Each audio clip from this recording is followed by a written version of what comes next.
ಈಗ ಚಿನ್ನ ಬೆಳ್ಳಿ ವಿಚಾರದಲ್ಲಿ ಪ್ರಧಾನಮಂತ್ರಿ ಆಗಿರ್ತಕ್ಕಂಥ ಮೋದಿ ಸಾಹೇಬ್ರು ಯಾಕೆ ಹೇಳ್ತಾ ಇದ್ದಾರೆ ಅಂತಂತಂದರೆ ಅವರೇ ನೀವು ಪ್ರಶ್ನೆ ಕೇಳಬೇಕು. ನಾನು ಭಾಳ ಸಲ ನೀನೇನು ಧಾರವಾಡನಲ್ಲದೇ ಹೇಳಿದೆ, ಸೋವಜನ್ ಗೋಲ್ಡ್ ಬಾಂಡ್ ಅಂತ ಇವರೊಂದು ಸ್ಕೀಮ್ ತಂದರು.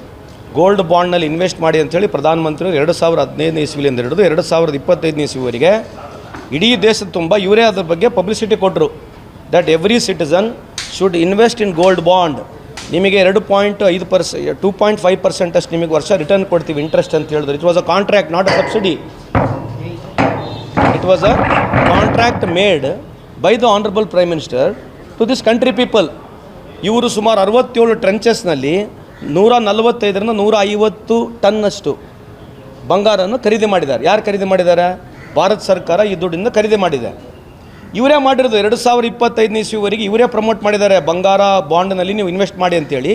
ಇವತ್ತು ಏಕ್ದಮ್ ಬಂದ್ಬಿಟ್ಟು ನೀವು ಬಂಗಾರ ಖರೀದಿ ಮಾಡಿಬೇಡಿ ಅಂತ ಹೇಳ್ತಾ ಇದ್ದಾರೆ. ಅದು ಕಾರಣ ಹೇಳ್ತಕ್ಕಂಥದ್ದು ಏನಂತಂದರೆ ದೇಶಭಕ್ತಿ, ದೇಶ ಪ್ರೇಮ, ದೇಶಕ್ಕಾಗಿ ಅಂತ ಇವೆಲ್ಲ ಬುಲ್ಟೆ ಬಿಡ್ತಾ ಇದ್ದಾರೆ. ಇದ್ರಾಗ ಯಾವುದು ದೇಶಪ್ರೇಮಿ ದೇಶಭಕ್ತಿ ಇಲ್ಲ. ಇದ್ರಾಗ ಇರ್ತಕ್ಕಂಥ ವಿಶೇಷ ಕಾರಣ ಇವತ್ತು ರುಪಿ ಗಗನಕ್ಕೆ ಹೋಗ್ಬಿಟ್ಟಿದೆ. Rupee has fallen so down. If you compare, ನಾ ಬೇರೆ ಸೌತ್ ಈಸ್ಟ್ ಕಂಟ್ರಿಗಳಿಗೆ ಕಂಪೇರ್ ಮಾಡಿದ್ರೆ ಇಂಡಿಯನ್ ರುಪಿ ಏನಿದೆಲ್ಲ ಭಾಳ ದೊಡ್ಡ ಭಾಷಣ ಮಾಡೋರು, $20 $1, $30 ಅಂತ ಭಾಳ ಚುಟಿಗೆ ಹೊಡೆದು ಭಾಷಣ ಮಾಡೋರು ಇದೇ ಹೇಳಿದ್ರು. ಈ ದೇಶದಲ್ಲಿ ಪ್ರಧಾನಮಂತ್ರಿಯವರು ಮೊದಲನೇ ಬಾರಿ ಮೋದಿ ಸಾಹೇಬರು ಪ್ರಧಾನಮಂತ್ರಿ ಆದರೆ $20, ಮತ್ತು ಎರಡನೇ ಸಲ ಆದರೆ $30, ಮೂರನೇ ಸಲ ಆದರೆ $40 ಅಂತಂದರೆ ಈಗ ಆಲ್ರೆಡಿ $100 ಮುಟ್ಟಕ್ಕೆ ಬಂದುಬಿಟ್ಟಿದ್ದೀವಿ ನಾವು. ಯಾಕಂದರೆ rupee in the world market has fallen very bad.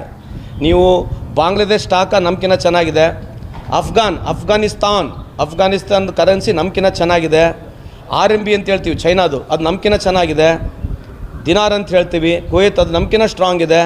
So ಈ ಥರದ್ದು ಯಾವುದೇ ನೀವು ಕರೆನ್ಸಿಗಳು ನಾವು ಚೆಕ್ ಮಾಡಿ ನೋಡಿದಾಗ ಇಂಡಿಯನ್ ಕರೆನ್ಸಿ ಇವತ್ತು ಪೂರಾ ಪಾತಾಳಕ್ಕೆ ಹೋಗಿದೆ. ಅದಕ್ಕಾಗಿ ಇವತ್ತು ಪ್ರಧಾನಮಂತ್ರಿಯವರು ನೀವು ಖರೀದಿ ಮಾಡಬೇಡಿ ಅಂತ ಹೇಳ್ತಾ ಇದ್ದಾರೆ. ಆಯಿತು, ಒಂದು ಖರೀದಿ ಮಾಡಬೇಡಿ ಅಂತ ನೀವು ಹೇಳ್ತಾ ಇದ್ದೀರಿ, ಮತ್ತು 10 ವರ್ಷ ನೀವು ಯಾಕೆ ಪ್ರಮೋಟ್ ಮಾಡಿದ್ರಿ ಗೋಲ್ಡ್ ಬಾಂಡ್ನಲ್ಲಿ? ದಯಮಾಡಿ ಇದನ್ನು BJPಯ ಮುಖಂಡರುಗಳಿಗೆ ಕೇಳಬೇಕು. ಪ್ರಧಾನಮಂತ್ರಿಯವರು ಕೂಡ ಇದ್ರ ಉತ್ತರ ಕೊಡಬೇಕಂತಕ್ಕಂಥದ್ದು ಒಂದು. ಎರಡನೇದು, ವಿಶೇಷವಾಗಿ ಇವತ್ತೇನು $3 $4 ಜಾಸ್ತಿ ಮಾಡಿದ್ದಾರೆ, ಸ್ವಲ್ಪ ಇದ್ರ ಬಗ್ಗೆ ಚರ್ಚೆ ಆಳವಾಗಲಿ. UPA 1 UPA 2 ಸರ್ಕಾರ ಇದ್ದಾಗ ಆ್ಯಾವ್ರೇಜ್ ಬೈಯಿಂಗ್ ಪ್ರೈಸ್ ನಮ್ಮದು 10 ವರ್ಷ $103 ಇತ್ತು ಆ್ಯಾವ್ರೇಜ್ ಬೈಯಿಂಗ್ ಪ್ರೈಸ್. ಇವತ್ತು ಸ್ವಲ್ಪ ಜಾಸ್ತಿ ಆಗಿರ್ಬೋದು, ಯಾಕಂದರೆ ವಾರ ಆಗಿದೆ, ಅದರ ಬಗ್ಗೆ ಒಪ್ಪಣ ಇಲ್ಲ ಅಂತಲ್ಲ. ಆದರೆ ಯಾವಾಗ ಕಮ್ಮಿ ಇತ್ತು ನಾವು ಬೈಯಿಂಗ್ ಮಾಡ್ತಾಯಿದ್ವಿ. ಕೋವಿಡ್ ಸಂದರ್ಭದಲ್ಲಿ $25-30ವರೆಗೆ ಖರೀದಿ ಮಾಡಿದ್ವಿ, $40ವರೆಗೆ ಬಿದ್ದಿದೆ ಆಯಿಲ್ ಪ್ರೈಸು. ಆ್ಯಾವ್ರೇಜು BJP ಕಾಲದಲ್ಲಿ ಮೋದಿಯವರ ಸಾಹೇಬ್ರ ಕಾಲದಲ್ಲಿ $63 $65 ಒಳಗಡೆ ಖರೀದಿ ಮಾಡಿರ್ತಕ್ಕಂಥದ್ದಿದೆ. ಈ ದುಡ್ಡು ಯಾಕೆ ಕೊಡಬಾರ್ದಾಗಿತ್ತು ಜನಕ್ಕೆ ವಾಪಸ್ಸು? ಅವಾಗ ಕೇಂದ್ರದಲ್ಲಿ ನರೇಂದ್ರ ಮೋದಿಯವ್ರ ಸರ್ಕಾರ ಇರಲಾಗ ನಾವು 2004ರಿಂದ 2014ವರೆಗೆ ಮನಮೋಹನ್ ಸಿಂಗ್ ಸಾಹೇಬರು ಸುಮಾರು 10 ಲಕ್ಷಕ್ಕೂ ಹೆಚ್ಚು ಸಬ್ಸಿಡಿ ಕೊಟ್ಟರು. ಇವರು ಸಬ್ಸಿಡಿ ಕೊಡಲಿಲ್ಲ. ನಮ್ಮ ಕಾಲದಲ್ಲಿ ಎಲ್ಲ ರಿಲಯನ್ಸ್ ಬಂಕ್ಗಳು ಮುಚ್ಕೊಂಡು ಹೋಗ್ಬಿಟ್ಟಿದ್ದು. ಇವ್ರು ಬಂದಮೇಲೆ ರಿಲಯನ್ಸ್ ಬಂಕ್ಗಳು ಯಾಕೆ ನಡೀತಾ ಇದ್ದಾವೆ ಅಂತಂದರೆ ಸಬ್ಸಿಡಿ ಕೊಡ್ತಾ ಇಲ್ಲ. ಸಬ್ಸಿಡಿ ಕೊಟ್ಟರೆ ಬಡವ್ರಿಗೆ ಅನುಕೂಲ ಆಗುತ್ತೆ. ಇವತ್ತು ರಿಲಯನ್ಸ್ ಬಂಕು, ಅದಾನಿ ಕಂಪ್ನಿಗಳು ಲಕ್ಷಾಂತರ ಕೋಟಿ ಪ್ರಾಫಿಟ್ ಮಾಡಿರ್ತಕ್ಕಂಥದ್ದು. ಕೇಂದ್ರ ಸರ್ಕಾರ ಕಮ್ಮಿ ಇಂಪೋರ್ಟ್ ಮಾಡ್ತಾ ಇದೆ, ಪ್ರೈವೇಟ್ ಕಂಪ್ನೀಸ್ಗಳು ಜಾಸ್ತಿ ಇಂಪೋರ್ಟ್ ಮಾಡ್ತಾ ಇದ್ದಾವೆ. ಸಬ್ಸಿಡೈಸ್ ಪ್ರೈಸ್ನಲ್ಲಿ ಬಂದಿರತಕ್ಕಂಥ ಖರೀದಿ ಮಾಡಿರ್ತಕ್ಕಂಥ ದುಡ್ಡು ಸಾರ್ವಜನಿಕರಿಗೂ ಕೊಡಲಿಲ್ಲ, ಭಾರತ ಸರ್ಕಾರ ಉಪಯೋಗಿಸ್ಕೊಳ್ತು. ಅದ್ರ ಜೊತೆಗೆ ಪ್ರೈವೇಟ್ ಕಂಪ್ನೀಸ್ಗಳು ಭಾಳ ದೊಡ್ಡ ಪ್ರಮಾಣ ಪ್ರಾಫಿಟ್ ಮಾಡ್ತು. ಸೊ ಇವತ್ತು ನೀವು ಕೇಳಿ, ಬೈಯಿಂಗ್ ಪ್ರೈಸ್ ನಿಮ್ದು ಆ್ಯಾವ್ರೇಜ್ ಎಷ್ಟಿದೆ, ನೀವು ಯಾಕೆ ಜಾಸ್ತಿ ಸಬ್ಸಿಡಿ ಕೊಡ್ತಾ ಇಲ್ಲ? ಸಬ್ಸಿಡಿ ಜಾಸ್ತಿ ಕೊಡಬೇಕಂತಕ್ಕಂಥದ್ದು ನಮ್ಮ ವಾದ ಇದೆ. ಹೌದು, ತಾತ್ಕಾಲಿಕವಾಗಿ ವಾರ ಆಗಿತ್ತು, ವಾರಿಂದ ಜಾಸ್ತಿ ಆಗಿದೆ. ಬಟ್ 10 ವರ್ಷದ ರೆಕಾರ್ಡ್ ನೀವು ತೆಗೆದು ನೋಡಿದ್ರೆ ಈ ದೇಶದ ಜನಕ್ಕೆ ಮೋಸ ಮಾಡಿದ್ದಾರೆ ಅಂತ ಈ ಸಂದರ್ಭಕ್ಕೆ ಹೇಳಲಿಕ್ಕೆ ಇಚ್ಛೆ ಬಯಸ್ತೀನಿ. ಆಮೇಲೆ ಎರಡನೇದು, ನೀವ್ಯಾಕೆ US ಹೇಳ್ದಂಗೆ ಕೇಳಬೇಕು? ಇವತ್ತು ಬೇರೆ ಕಡೆ ಆಯಿಲ್ ಚೀಪಾಗಿ ಸಿಗುತ್ತೆ, ನಾವು ಎಲ್ಲಿ ಬೇಕಾದಲ್ಲಿ ಖರೀದಿ ಮಾಡ್ಬೋದು. ನೀವ್ಯಾಕೆ ಖರೀದಿ ಮಾಡ್ತಾ ಇಲ್ಲ? ರಷ್ಯಾದವರು ನಿಮಗೆ ಗ್ಯಾಸ್ ಕೊಡ್ತಾರೆ ಅಂದ್ರೆ ನೀವು ತೊಗೊಳಕ್ಕೆ ರೆಡಿ ಇಲ್ಲ, ಆಯಿಲ್ ಕೊಡ್ತಾರೆ ಅಂದ್ರೆ ತೊಗೊಳಕ್ಕೆ ರೆಡಿ ಇಲ್ಲ. ನಮಗೆ ಹೆಂಗಿದ್ರು ಕೇವಲ 12 ದಿನ ಬೇಕು. ಇರಾನ್ಲಿಂದ ಇಂಡಿಯಾಗೆ ಬರಬೇಕಾಗಿದ್ದರೆ ಕೇವಲ 12 ದಿನದಲ್ಲಿ ಬರುತ್ತೆ ನಮಗೊಂದು ಶಿಪ್ಪು. ಈಗ ನೀವು ಅಮೇರಿಕನ್ ಅಂತಂದರೆ 45 ದಿನ ಬೇಕು.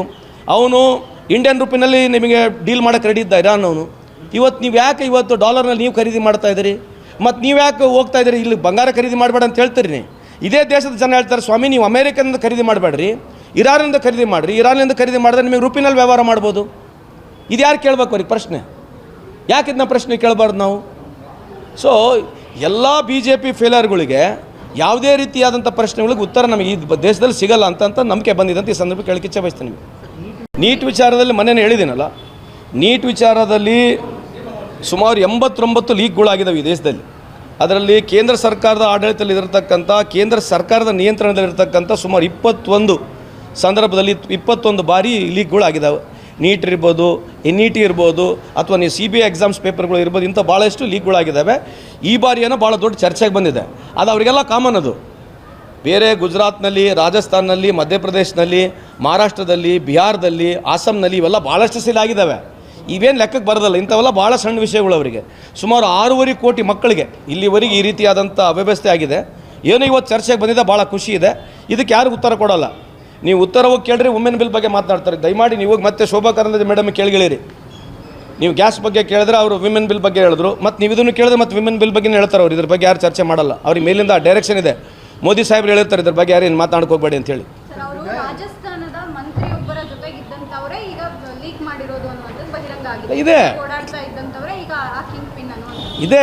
ಈಗ ಇಷ್ಟೆಲ್ಲ 29 ಲೀಕ್ ಆಗಬೇಕಂದ್ರೆ ಸರ್ಕಾರದ ಒಳಗಿರ್ತಕ್ಕಂಥ ಜನನೇ ಮಾಡಬೇಕಾಗುತ್ತೆ. ಮಾಡಿದ್ದಾರೆ. ಅದ್ರ ಬಗ್ಗೆ ಎಲ್ಲಿ ನಾನು ವ್ಯಾಪಮ್ ಕೇಸ್ ಬಗ್ಗೆ ಮಾನ್ಯ ಮಾತಾಡಿದೆ. ವ್ಯಾಪಮ್ ಕೇಸ್ ಹಿಸ್ಟಾರಿಕಲ್ ಕೇಸ್ ಇದೆ. 44 ಜನ ಮರ್ಡರ್ ಆಗ್ತಾರೆ. ಇವತ್ತೇನು ಅದು ಯಾರು ದುರಂಧರ್ ಪಿಕ್ಚರ್ ಮಾಡಿದ್ನಲ್ಲ, ಡೈರೆಕ್ಟರ್ಗೆ ಅದೇ ಹೇಳಿದೆ, ಅಪ್ಪ ಸ್ವಾಮಿ ನೀನು ದುರಂಧರ್ 1, 2 ಮಾಡಿದ್ರಿ, ಕೇರಳ ಫೈಲ್ಸ್ ಮಾಡಿದ್ರಿ, ಕಾಶ್ಮೀರ್ ಫೈಲ್ಸ್ ಮಾಡಿದ್ರಿ, ದಯಮಾಡಿ ವ್ಯಾಪಮ್ ಕೇಸ್ ಬಗ್ಗೆ ಒಂದು ಮಾಡು. ಈ ದೇಶದ ಜನಕ್ಕೆ ಗೊತ್ತಾಗುತ್ತೆ. 44 ಜನ ಮರ್ಡರ್ ಆಗ್ತಾರೆ ವ್ಯಾಪಮ್ ಕೇಸ್ನಲ್ಲಿ. ಇವತ್ತರ ಬಗ್ಗೆ ಅದರಲ್ಲಿ ಚರ್ಚೆನೇ ಆಗಿಲ್ಲ ದೇಶದಲ್ಲಿ. ಅದು ಮೋದಿ ಸಾಹೇಬರ ಕಾಲದಲ್ಲಿ. ಮತ್ತೆ ಶಿವರಾಜ್ ಸಿಂಗ್ ಚೌಹಾಣ್ರು ಇವತ್ತೇನು ಅಲ್ಲಿ ಕೇಂದ್ರದಲ್ಲಿ ಮಂತ್ರಿ ಇದ್ದಾರೆ, ಅವರು ಮುಖ್ಯಮಂತ್ರಿ ಇದ್ದರು. BJP ಸರ್ಕಾರ ಸುಮಾರು 4ರಿಂದ 5 ಟರ್ಮ್ ಅಲ್ಲೇ ಇದೆ. ಈ ಥರ ಒಂದು ದೊಡ್ಡ ಹಗರಣ ಆಗುತ್ತೆ. ಅದ್ರ ಬಗ್ಗೆ ಇಲ್ಲಿ ಚರ್ಚೆನೇ ಆಗೋದಿಲ್ಲ ದೇಶದಲ್ಲಿ. ಶನಿವಾರದ ವಿಚಾರನ ಎಲ್ಲೂ ಮಾತನಾಡಲೇ ಇಲ್ಲ. ನೀಟ್ ವಿಚಾರದಲ್ಲಿ ಶನಿವಾರ ತೆಗೆಸಿದಾಗ ಅದರ ಹಿಜಾಬ್ ವಿಚಾರದಲ್ಲಿ ಭಾಳಷ್ಟು ಜೋರಾಗಿ ಮಾತಾಡ್ತಾರೆ. ಇದೇ ತಾನೇ ಈಗ ಮಾತಾಡೋದು. ಹಿಜಾಬು, ಪಾಕಿಸ್ತಾನ, ಮುಸಲ್ಮಾನ, ಬಾಂಗ್ಲಾದೇಶ ಬಿಟ್ಟರೆ BJP ಹತ್ರ ಇನ್ನೇನಿಲ್ಲ. ಇಷ್ಟೇ ಇರೋದು. ಇವರು ಬುದ್ಧಿವಂತಿಕೆ ಎಲ್ಲಿವರೆಗಿದೆ ಅಂತಂದರೆ ಈ ವಿಷಯಗಳಲ್ಲಿ ಬಿಟ್ಟರೆ ಇನ್ನೇನು ಮಾತಾಡೋದಿಲ್ಲ. ಇಂಥ ಕಾಂಟ್ರವರ್ಸಿ ವಿಷಯದಲ್ಲಿ ಭಾಳ ಇಂಪಾರ್ಟೆನ್ಸ್ ಅವ್ರಿಗೆ ಸಿಗೋದು. ಇದು ಬಿಟ್ಟರೆ ಬೇರೆ ಕೇಳಿ. ಹಿಜಾಬ್ ಬಗ್ಗೆನೂ ಮಾತಾಡಲಿ, ಅದ್ರ ಬಗ್ಗೆ ಪ್ರೈಸ್ ಹೈಕ್ ಬಗ್ಗೆ ಮಾತಾಡೋಕ್ಕೆ ಕೇಳಿ, ನೀಟ್ ಬಗ್ಗೆ ಮಾತಾಡೋಕ್ಕೆ ಕೇಳಿ, ಡಿಮಾನಿಟೈಸೇಷನ್ ಬಗ್ಗೆ ಮಾತಾಡೋಕ್ಕೆ ಕೇಳಿ, ಡಾಲರ್ ಬಗ್ಗೆ ಮಾತಾಡೋಕ್ಕೆ ಕೇಳಿ, ಎಜುಕೇಷನ್ ಬಗ್ಗೆ ಮಾತಾಡೋಕ್ಕೆ ಕೇಳಿ, ಎಂಪ್ಲಾಯ್ಮೆಂಟ್ ಬಗ್ಗೆ ಮಾತಾಡೋಕ್ಕೆ ಕೇಳಿ, ಇನ್ಫ್ಲೇಷನ್ ಬಗ್ಗೆ ಮಾತಾಡೋಕ್ಕೆ ಕೇಳಿ, ವಾರ್ ಬಗ್ಗೆ ಮಾತಾಡೋಕ್ಕೆ ಕೇಳಿ, ಪಹಲ್ಗಾಮ್ ಬಗ್ಗೆ ಕೇಳ್ರಿ, ಪುಲ್ವಾಮಾ ಬಗ್ಗೆ ಕೇಳ್ರಿ. ಯಾವ ಮಾತಾಡೋದಲ್ಲ, ಬರೀ ಇಂಥವೇ ಕಾಯ್ತಿರ್ತಾರೆ. ಇಂಥ ಒಂದು ಸಂದರ್ಭಗಳು ಬಂದಾಗ ಅದರ ಒಂದು ಸ್ಕೋರ್ ಮಾಡಬೇಕು. ಇವ್ರಲಿಂದನೇ ಹಿಂದೂಗಳು ಅತೀ ಬಡರೇಖದಲ್ಲಿ ಬಂದಿರತಕ್ಕಂಥ BJP ಅವಧಿಯಲ್ಲಿ ಹಿಂದೂಗಳಿಗೆ, ಯುವಕರಿಗೆ ಕೆಲಸ ಸಿಗಲಾರ್ತಕ್ಕಂಥ ಈ ಅವಧಿಯಲ್ಲಿ ಆಗಿರ್ತಕ್ಕಂಥದ್ದು ಇಡೀ ಭಾರತ ದೇಶದ ಹಿಂದೂಗಳಿಗೆ ಮೋಸ ಮಾಡಿರ್ತಕ್ಕಂಥ BJP ಸರ್ಕಾರ, ಕೇಂದ್ರದಲ್ಲಿರ್ತಕ್ಕಂಥ ಸರ್ಕಾರಗಳು, ರಾಜ್ಯದಲ್ಲಿರ್ತಕ್ಕಂಥ ಬೇರೆ ಬೇರೆ BJP ಸರ್ಕಾರಗಳು ಹಿಂದೂಗಳ ಬಗ್ಗೆ ಸೆಂಟಿಮೆಂಟ್ಸ್ಗಳ ಬಗ್ಗೆ ಮಾತನಾಡಿ ಓಟ್ಗಳನ್ನ ತೊಗೊಂಡು ಹಿಂದೂ ಸಮಾಜಕ್ಕೆ ಮೋಸ ಮಾಡಿ ಇವತ್ತು ರೊಕ್ಕ ಇವರೇ ಮಾಡ್ಕೊಂಡಿದ್ದಾರೆ. ಇನ್ನೇನೂ ಇಲ್ಲ. ಈ ದೇಶದಲ್ಲಿ ಇರ್ತಕ್ಕಂಥ ಸುಮಾರು 85% ಹಿಂದೂಗಳಿದ್ದಾರೆ. ಅವ್ರ ಪರಿಸ್ಥಿತಿಗಳನ್ನ ದಯಮಾಡಿ ಇವತ್ತನ್ನು ನೋಡಿ ಅಂತ ಈ ಸಂದರ್ಭಕ್ಕೆ ಅವ್ರಿಗೆ ಹೇಳಲಿಕ್ಕೆ ಇಚ್ಛೆ ಬಯಸ್ತೇನೆ. ಎಲ್ಲ ಬರುತ್ತೆ ಮೇಡಮ್. ಈಗ ಇನ್ಮೇಲೆ ನಿಮಗೆ ಡೈಟ್ ಫುಡ್ ಹೇಳ್ತಾರೆ, ಫಾಪಡ ತಿನ್ನಿರಿ. ಇನ್ಮೇಲೆ ಬರ್ತಾವೆ ನಿಮಗೆ ಡೈಟ್ ಫುಡ್ ಹೇಳ್ಕೊಡ್ತಾರೆ, ಫಾಪಡ ತಿನ್ನಿರಿ. ಅದರಿಂದ ಏನಾಗುತ್ತೆ, ಅದರಿಂದ ಉಪಯೋಗಗಳನ್ನ ಹೇಳಕ್ಕೆ ಬರ್ತಾರೆ. ಇವತ್ತು ಹೇಳ್ತಾ ಇದ್ದೀನಲ್ಲ, ಈ ದೇಶ ಎಲ್ಲಿಗಿದೆ ಇವತ್ತು. ಫ್ರೀ ಪ್ರೆಸ್ ಇಂಡೆಕ್ಸ್ ಅಂತ ಮಾತನಾಡ್ತೀವಿ, 157ನೇ ಸ್ಥಾನದಲ್ಲಿದ್ದೀವಿ. ಹಂಗರ್ ಇಂಡೆಕ್ಸ್ 107ನೇ ಸ್ಥಾನದಲ್ಲಿದ್ದೀವಿ. ಮಾರ್ಟಿಲಿಟಿ ರೇಟ್ ವರ್ಸ್ಟ್ ಇದ್ದೀವಿ, ಪ್ರಪಂಚದಲ್ಲಿ 2ನೇ ಸ್ಥಾನದಲ್ಲಿದ್ದೀವಿ. ಇಂಥರ ಬಗ್ಗೆ ಚರ್ಚೆ ಮಾಡಬೇಡ್ರಿ ನೀವು ಅವರಿಗೆ. ಇವತ್ತು ಕುಡಿಯೋ ನೀರಿನ ಶುದ್ಧತೆ 70% ಈ ದೇಶದಲ್ಲಿ ಕುಡಿಯೋ ನೀರಿನ ವ್ಯವಸ್ಥೆ ಸರಿ ಇಲ್ಲ. ಇಂಥವು ಯಾವ ಚರ್ಚೆಗೆ ಬರೋದಿಲ್ಲ. ಪೊಲ್ಯೂಷನ್ನು ಡೆಲ್ಲಿ ಇರ್ತಕ್ಕಂಥ ದೇಶ ಸುಮಾರು 15 ವರ್ಷದಿಂದ ಇವರೇ ಇದ್ದಾರೆ. ಈಗ ರಾಜ್ಯ ಸರ್ಕಾರ ಇವರೇ ಬಂದಿದೆ. ಯಾವ ಸ್ಥಾನದಲ್ಲಿದೆ ಡೆಲ್ಲಿ ಇವತ್ತು? ಇಂಥ 100 ಹೇಳ್ಬೋದು. ಇಂಥ ಯಾವ ಚರ್ಚೆಗೆ BJP ಅವ್ರು ಸಿಗಲ್ಲ. ಅದೇ ಇರ್ತಕ್ಕಂಥದ್ದು ಮುಸಲ್ಮಾನ, ಪಾಕಿಸ್ತಾನ, ಬಾಂಗ್ಲಾದೇಶ, ಹಿಜಾಬ. ಇಷ್ಟು ಬಿಟ್ಟರೆ ಇನ್ನೇನು ಇವರ ತರ್ಕಬದ್ಧವಾದಂಥ ಯಾವುದೋ ಒಂದು ಚರ್ಚೆಗೆ ಇವ್ರು ಬರೋದಿಲ್ಲ. ಇಷ್ಟೇ ನಡೀತೈತೆ. ಇನ್ನು ಮುಂದೆ ನಡೀಲಿ, ಜನ ಇವ್ರಿಗೆ ತಕ್ಕ ಪಾಠ ಕಲಿಸ್ತಾರೆ ಅಂತ ಹೇಳಿಕ್ಕೆ ಇಚ್ಛೆ ಬಯಸ್ತೀನಿ. ಆಗಿದೆ ಸರ್, ಮ್ಯಾಪಿಂಗ್ ಆಗಿದೆ.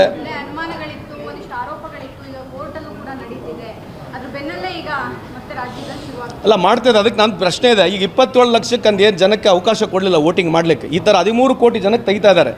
ಇವ್ರು ಯಾರು? ಈಗ ಈ 13 ಕೋಟಿ ಜನಕ್ಕೆ ನೀವು ಈ ವೋಟರ್ ಲಿಸ್ಟಿಂದ ಹೊರಗಿಡ್ತಾ ಇದ್ದೀರಿ. ನೆಕ್ಸ್ಟ್ ಎಲೆಕ್ಷನ್ ವೋಟ್ ಹಾಕ್ಬೋದಾ ಇವರು? ಏನಿಲ್ಲ. ಏನು ಮುಂದೆ ಏನಿದು? ಈಗ SIR ಮಾಡಿ 27 ಲಕ್ಷ ಜನ ಕೊಡಲಿ. ಮುಂದೆ ಏನು ಮಾಡ್ಬೇಕು ಈಗ ಅವರು? ಅವ್ರು ಈ ದೇಶದ ನಾಗರಿಕರು ಇಲ್ಲೋ? ಅವ್ರಿಗೆ ವೋಟ್ ಹಾಕೋಕ್ಕೆ ಹಕ್ಕೈತು ಇಲ್ಲೋ? ಏನು ಮಾಡ್ಬೇಕು ನೆಕ್ಸ್ಟ್ ಅವ್ರೀಗ? ಈಗ 27 ಲಕ್ಷ ಜನ ಅಲ್ಲಿ ತೆಗೆದ್ರು. ಇಲ್ಲಿ ಟೋಟಲ್ 91 ಲಕ್ಷ ಜನ ಅಲ್ಲಿ ತೆಗೆದ್ರು. ಎಲ್ಲಿ ವೆಸ್ಟ್ ಬೆಂಗಾಲ್ನಲ್ಲಿ 27 ಲಕ್ಷ ಜನ ಅಡ್ಜುಡಿಕೇಷನ್ ಮಾಡಿ ಒಂದು ಕಮಿಟಿ ಕಾನ್ಸ್ಟಿಟ್ಯೂಟ್ ಮಾಡಿ ಎಲ್ಲ ಮಾಹಿತಿ ಎಲ್ಲ ದಾಖಲಾತಿಗಳು ಕೊಟ್ಟರು ಕೂಡ ಅದನ್ನು ಓವರ್ಲುಕ್ ಮಾಡಿ ಅವ್ರಿಗೆ ವೋಟಿಂಗ್ ಕೊಡಲಿಲ್ಲ. ಈಗೇನು ಮಾಡ್ಬೇಕು ನೆಕ್ಸ್ಟ್ ಅವ್ರೀಗ? SIR ಮುಗೀತು, ಎಲೆಕ್ಷನ್ ಮುಗೀತು, ಗೆದ್ದುಬಿಟ್ರು ಮುಗೀತು, ಭಾಷಣ ಮುಗೀತು, ಎಲ್ಲ ಮುಗೀತು. ಇದೇ ಈಗ ಗೆಲ್ಲಬೇಕನ್ನತಕ್ಕಂಥದ್ದು ಉದ್ದೇಶ. ಜ್ಞಾನೇಶ್ ಕುಮಾರ್ ಇಲ್ಲ ಅಂತಂದರೆ ಈಗ ಎಲ್ಲದಕ್ಕೂ ಜ್ಞಾನೇಶ್ ಕುಮಾರ್ ಅವರೇ man of the match, man of the series.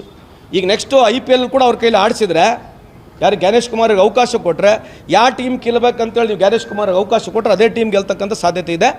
ಅದೇ BJP ಒಂದು ದೊಡ್ಡ ಬಂಡವಾಳದ ಬಿಟ್ಟರೆ ಇನ್ನೇನಿಲ್ಲ, ಝೀರೋ.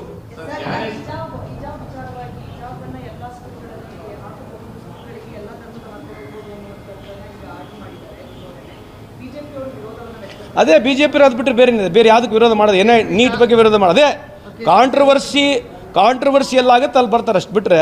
ಈಗ ಅದೇ ಹೇಳ್ದಲ್ಲ, ವ್ಯಾಪಮ್ ಕೇಸಲ್ಲಿ 44 ಜನ ಮರ್ಡರ್ ಆಗಿದ್ದಾರೆ, ಎಲ್ಲ ಹಿಂದೂಗಳೇ ಮರ್ಡರ್ ಆಗಿದ್ದಾರೆ, ಅಲ್ಲಿ ಯಾಕೆ ಮಾಡೋದಲ್ಲ? ಅಲ್ರಿ, ಇದು ಆ ಕಾನ್ಸ್ಟಿಟ್ಯೂಷನ್ನಲ್ಲಿ ಇದರಲ್ಲ ಪ್ರಾವಿಷನ್ ಇದೆ, ಕಾನ್ಸ್ಟಿಟ್ಯೂಷನಲ್ಲಿ ಪ್ರಾವಿಷನ್ ಇದೆ ಅಲ್ವಾ? ಕಾನ್ಸ್ಟಿಟ್ಯೂಷನ್ ಪ್ರಾವಿಷನ್ ಇದೆಯಲ್ಲ ಮೇಡಮ್, ಐತೆ, ಕಾನ್ಸ್ಟಿಟ್ಯೂಷನ್ ಪ್ರಾವಿಷನ್ ಮಾಡ್ಬೋದು, ಅದಕ್ಕೇನು ಸಂಬಂಧ ಇದೆ? ಬರಲ್ಲ ಅವ್ರಿಗೆ. ನೋಡ್ರಿ, ಅವ್ರಿಗೆ ಏನು ಬೇಕಾದ್ ಮಾಡಲಿ, ಇದು ಬಿಟ್ಟರೆ ಇದೇ ವಿಷಯಗಳು ಬಿಟ್ಟರೆ ಬೇರೆ ಇದೆಯಾ ಅವ್ರ ಹತ್ರ ಮಾತಾಡೋದು? ಈ ವಿಷಯಗಳು ಬಿಟ್ಟರೆ ಬೇರೆ ಇದೆಯಾ ಮಾತಾಡೋದು? ಬೇರೆ ಏನಿದ್ರೆ ಹೇಳ್ರಿ ಮಾತಾಡೋಣ, ಅದೇನು ಹೊಸದಲ್ಲ ನಮಗೆ.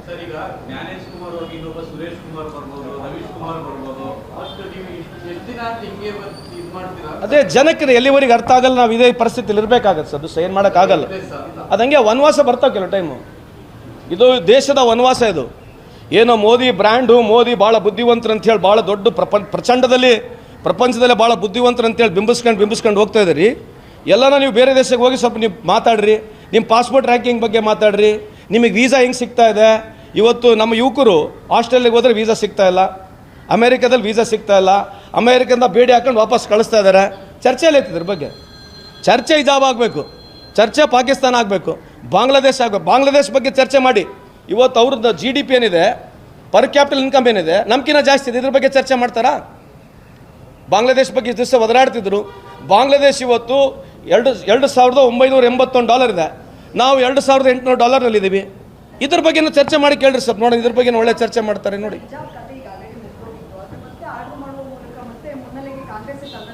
ಹಂಗೇನಾಗಿಲ್ಲ madam, it's way of expression ಇದೆ. ನೀವು ಹಿಜಾಬ್ನ ಕಾಂಟ್ರವರ್ಸಿ ದೃಷ್ಟಿಯಿಂದ ನೋಡ್ತಾ ಇದ್ರೆ ಅಷ್ಟೇ, ನೀವು ಹಿಜಾಬ್ನ ಕಾಂಟ್ರವರ್ಸಿ ದೃಷ್ಟಿ ನೋಡ್ತಾ ಇದ್ರೆ ನಿಮ್ಗೆ ಹಂಗೆ ಕಾಣುತ್ತದು.